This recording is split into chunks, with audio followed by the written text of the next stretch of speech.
Gixxer monotone. এই গাড়িটার carburettor piston আটকে যাচ্ছে। আমরা এখন এতে একটা নতুন কৌশল অবলম্বন করব।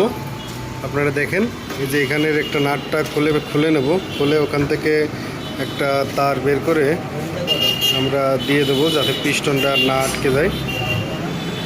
সেকেন্ড সিস্টেমটা এরকমই করতে হবে, বুঝলি ক্যামেরা।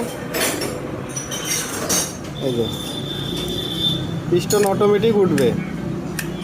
এই যে আমরা করেছি, ওইখান থেকে নাটের সঙ্গে একটা স্প্রিং কেটে দিয়ে দিছি। দেওয়ার পরে এখন এই যে পিস্টনটা এখন এই জায়গায় ঢুকিয়ে দিচ্ছি, দেখেন এই ঢুকিয়ে দিলাম।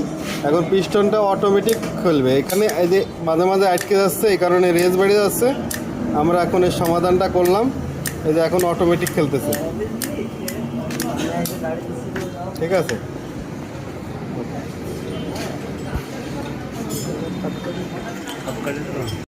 এখন এই গাড়িটা কমপ্লিট করলাম।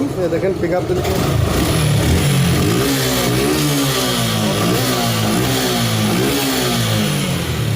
কমপ্লিট। জিক্সার বাইকের পিস্টন, কার্বোরেটর পিস্টন আটকে যাচ্ছিলো, সেটা দেখাইছি প্রথমে কী কাজ করলাম। খুবই গুরুত্বপূর্ণ ভিডিও, আপনারা দেখবেন।